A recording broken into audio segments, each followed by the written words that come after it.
This is Canada's most famous train, the Canadian, and people come from all over the world to come here and experience it.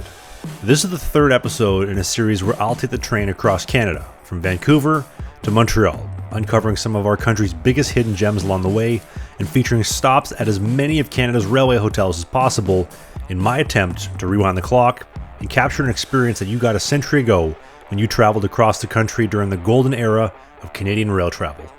The first two episodes saw us board here in Vancouver, heading east into the northern Canadian Rockies of Jasper, where Bella and I would spend 2 nights at the Jasper Park Lodge and head east for the city that I was born in, Winnipeg, for a stay at the Fort Garry Hotel.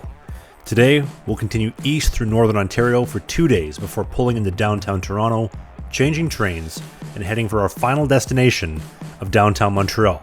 But all of this itinerary has a massive asterisk beside it, because as you'll see in this episode, not only is this train less reliable than my high school girlfriend, but this is the episode in the series where just about anything and everything that could have gone wrong did. Welcome to episode 3 of my series traveling across Canada by train. So our story picks up back here in Winnipeg, Manitoba, the geographical halfway point between Vancouver and Montreal. Now, tonight we'll be boarding the eastbound Canadian, and that is scheduled to arrive at around 8 p.m. But to put the current state of rail travel in Canada into perspective, today's train takes 98 hours to travel from Vancouver to Toronto, which is 24 hours longer than they did over 80 years ago in 1944 on this identical route, an era where they did not have the same lightweight stainless steel cars that we're riding in today. Our train was a little bit late, scheduled for a midnight arrival, and at around 11:30 p.m., Belle and I would head down to Winnipeg Union Station. Now, that train would stop about 15 minutes outside the station due to a backlog of freight traffic, and that midnight arrival would quickly turn into a 2 a.m. arrival, which soon became 3 a.m., 4 a.m., and by the time the clock struck 5:30 in the morning, the station staff had completely abandoned an estimated arrival time altogether. And while this wouldn't be as bad if the station had a lounge like they have at Pacific Central in Vancouver, Toronto Union Station, or Montreal Central Station, Via Rail did commit $25 million in 2023 to improving the station, so hopefully that will change soon.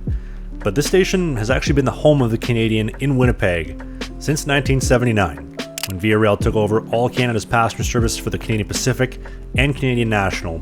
But prior to that, from 1955 until 1979, the Canadian actually operated out of the Canadian Pacific Station at the corner of Higgins and Main. The Canadian Pacific would complete this station in 1904, and it was essentially a more humble version of Waterfront Station in Vancouver, which I covered in episode 1 of this series.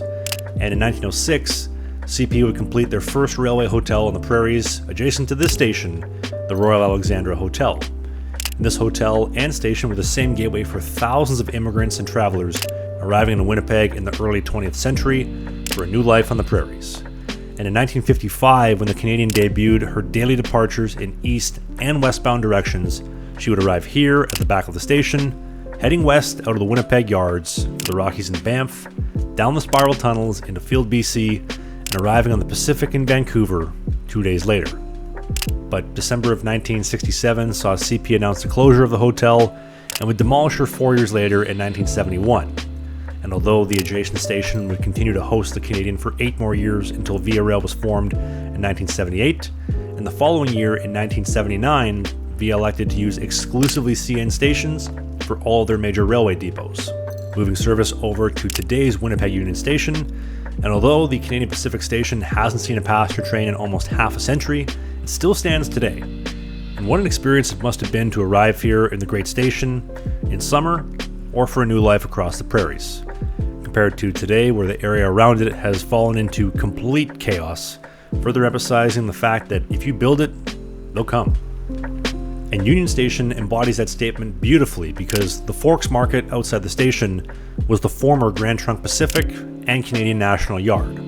But when the city of Winnipeg followed in the footsteps of Ottawa, Saskatoon, and Vancouver to remove all trains from its downtown core in 1980, the yard would be turned into probably one of the best highlights in the city, from the old maintenance shops that they used to service steam and diesel locomotives in, which now hosts a market, some great shops, and even an observation deck to appreciate the downtown scenery, the city TV building, which used to be the steam plant which would heat and power passenger coaches, which were never converted to electric power until the 1990s, over a decade after this yard was completely removed of all trains. And up until 2017, the Canadian did have an AM arrival here and departure into Winnipeg, which would actually allow you to take all the beauty of the Forks in all of its glory in the morning light. But with how late the train is, that 8 p.m. scheduled arrival is beginning to look a lot more like the Forks may actually reopen before we board. But at 6:15 a.m., the Canadian would arrive and we would board a few minutes later, and we were actually so late that when we hopped on board the train, they were already serving breakfast. So Bella and I would head down for a quick bite to eat and a quick coffee, where we would begin to trundle out of downtown Winnipeg just before the sun would start to crest over the frigid prairies ahead, and we would crawl into bed for a much needed rest.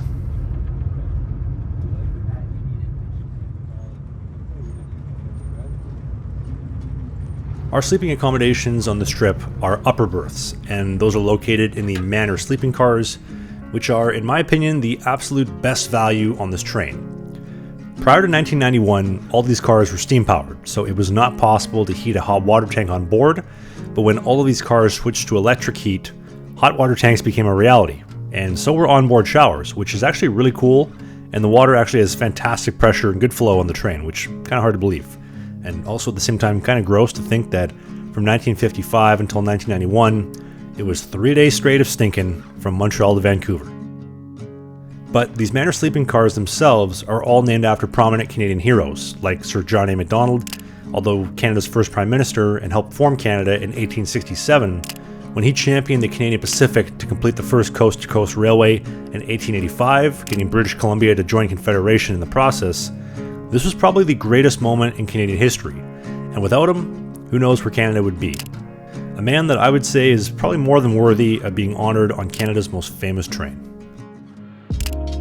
Now, after the late night at the station last night, we would wake up and see the prairies of Manitoba turn into the bare forest of the Canadian Shield, marking the start of Northern Ontario, and from up here in the Dome car, the next 2 days are going to pretty much look exactly like this until we're just outside of Toronto, the land of 10,000 lakes, surrounded with seemingly never-ending forests, where the rocky terrain of the Canadian Shield tightly grips the snow around it, since this trip was still in the heart of winter.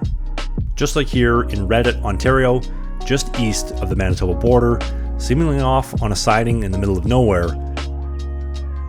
But for these rural communities, this is how they get in and out of town. Now for Bella and I, the Canadian is our vessel to appreciate the natural beauty of Canada, regardless of this being her first trip and my 11th. But for the 190 of the 200 scheduled stops on board, this train is a lifeline for those communities. And I mentioned it in episode 1 of this series, but when the Canadian government axed the entire southern route in January of 1990, leaving towns like Revelstoke, Field, and Thunder Bay completely serviceless, it basically made their only option of transportation to get a car or to pay the absurd prices that Canadian airlines are charging today. Now, I mean, you could technically drive up to Armstrong, Ontario and board the train from there, but that kind of defeats the purpose. And listen, I get it. They cut the route well before I was even born, but the Canadian passing along the shores of Lake Superior on what seems from the archives to look like an ocean if you didn't know any better, it makes me shake my head a little bit, to be honest, because it's becoming more and more apparent to me that most of the decisions made in Ottawa and the VRL HQ in downtown Montreal are super out of touch with the everyday Canadians out west, from moving passenger service out of downtown cores in Saskatoon and Edmonton to the middle of nowhere, or even in Kamloops, where the new station is a shack in the middle of an active freight yard. And to not be servicing communities with the biggest populations like Thunder Bay, or Canada's 4th largest city in Calgary, with over 1.5 million people and a direct line to the Rockies in Banff and Lake Louise, capitalizing off huge tourism numbers that are there in the summer, where they have well over 50,000 cars a day pass through Banff and 30,000 through the village of Lake Louise, and would also drastically cut down the travel time from Winnipeg to Toronto simply by going south. And my goal for pointing this out isn't to be negative, but to grow awareness for what could be great in Canada, with a little bit of political willpower and a sprinkle of common sense at the top level. But like I mentioned in Edmonton, the fact that Canada still has passenger service today, long distance service heading west, is kind of a miracle at this point, especially after Via Rail ran a $500 million deficit last year. But let me know in the comment section what you think and how they could make service more attractive for everybody in Canada, not just east of Toronto. Now by late afternoon, we were approaching our next major refuel and fresh air stop, crossing this bridge over Pelican Lake and into the town of Sioux Lookout, home of the Sioux Bombers junior hockey team, with a population of around 5,000 people and named in honor of its high vantage point that enabled the Sioux tribe to spot enemy tribes in the distance many moons ago. Not exactly a booming metropolis by any means, but hey, it's a stop, and after a quick engineer change, we would make our way out of town, continuing east for Toronto. And as the sun would begin to set about an hour later, drawing an end to day 4 of this trip.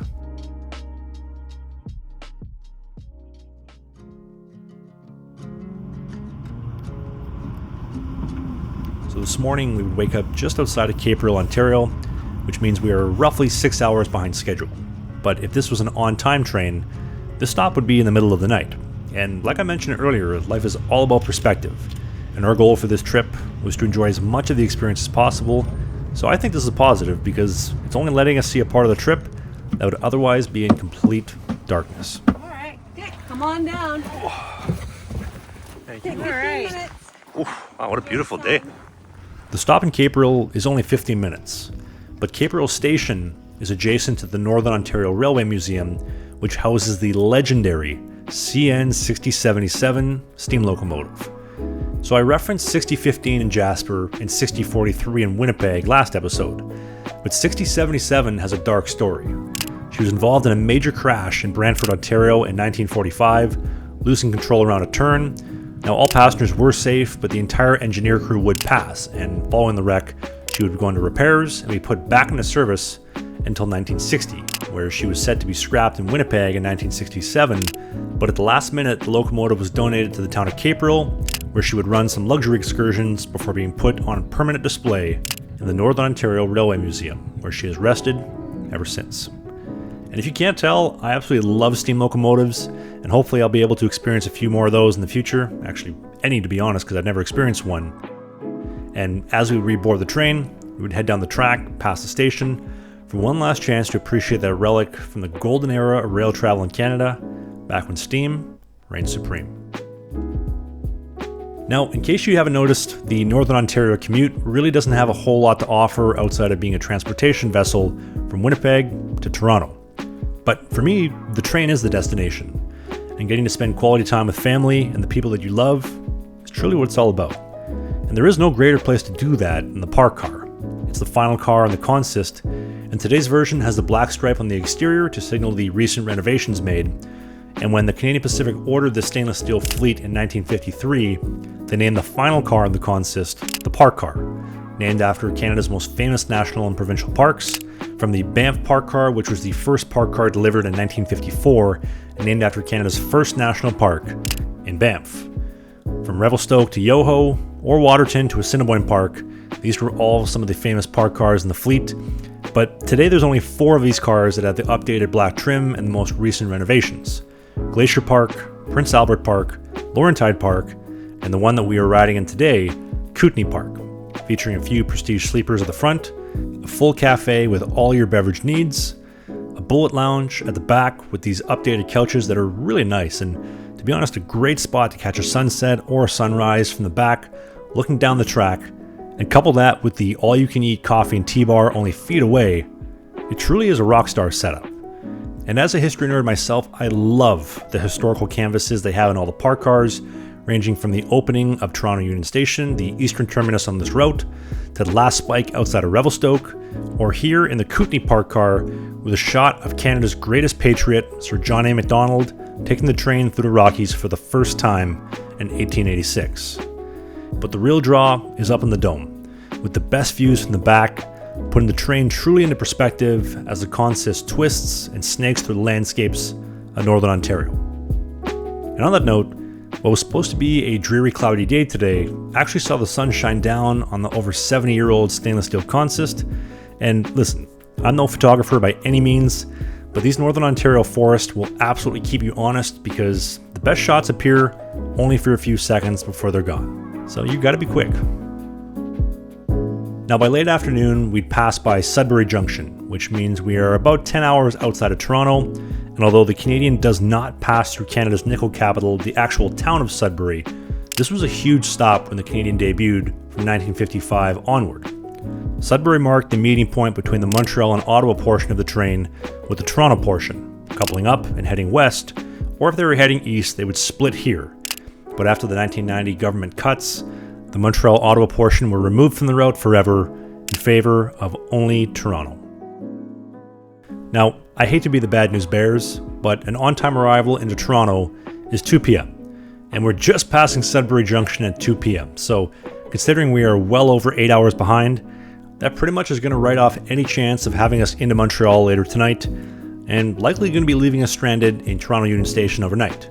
But whether you're in crisis mode or not, here's a quick word from today's video sponsor, BetterHelp. Life can be tough, and whether you're bracing the winter blues of -30 in Winnipeg, have something that's been bubbling under the surface that you just need a little bit of help addressing, or relationship problems, it starts with BetterHelp, because BetterHelp is making it easier and more accessible than ever before to get therapy. You simply go online, sign up, answer a few questions about your unique situation, and in no time they'll have you matched with a personalized therapist to help with your specific situation. And let's say you're undecided, well, let me help you get over the fence into a new start, into a new you, by getting you 10% off your first month of therapy at BetterHelp. When you go to the link in the video description, you click on that link and you use my code TRAV, my name, TRAV, for 10% off your first month of therapy. And what are you waiting for? Start that journey towards a new and improved, better you.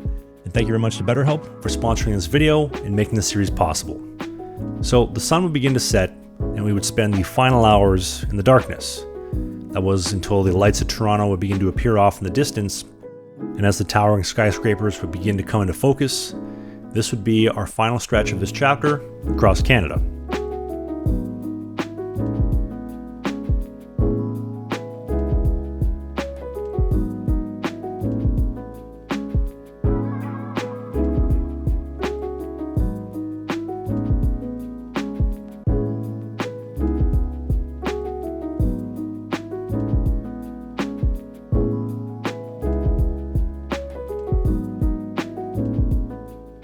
We would roll under the station shed of Canada's busiest train station, Toronto Union. We would deboard and head inside this almost century-old station. Now, this was a joint venture between the Canadian Pacific and the Grand Trunk Railway in 1913, where almost no progress was made until Grand Trunk Pacific's bankruptcy of 1920, when the Canadian Pacific took full control over the project and the station would be complete in 1927. The design featuring a massive ceiling to the columns that welcome you to or from your train, or the names of all the major cities that were once served by this station during the golden era of rail travel across Canada. A truly beautiful station, absolutely fit for Canada's most famous train excursion. And all this was at around 9 p.m. at night, marking our arrival time just shy of 7 hours late, which would mean all trains to Montreal were gone for the night by now. But despite Via Rail's reputation for less than stellar on-time performance, Via Rail actually guarantees 3 train connections, and this is one of them. So Via Rail would actually end up putting us up for one night across the street at Toronto's Grand Railway Hotel, an unplanned visit at the Royal York. And although, yes, waiting for 6 hours in Winnipeg Union Station for our train to arrive was less than ideal, and this delay will end up shaving off one night in Montreal at the Chateau Champlain for us, like I said earlier, taking the train across Canada is all about the journey, not the final destination. And we'll pick things up back here again in 2 weeks in the next episode, documenting that stay inside Toronto's Castle and Grand Railway Hotel, the Royal York, and continue this journey from Montreal, despite a couple of hiccups so far. This series is my love letter to Canada and the railways that built it. From Saskatoon to Ottawa, from Winnipeg to Vancouver, I'm traveling across Canada by train, rewinding the clock to share the stories of over a century ago before they're forgotten forever, along with some hidden gems I'll find along the way. I'm curious, have you ever taken the Canadian before? Have you ever been 24 hours late? Or did you ride it through the southern route through Banff and Lake Louise? Whatever it is, drop a comment down below because I would love to hear your stories. And don't forget to hit subscribe so you don't miss the next episode here in Toronto, documenting Toronto's most famous hotel, the Royal York, or any of the other episodes in this series. Thank you so much for watching, and I'll see you then.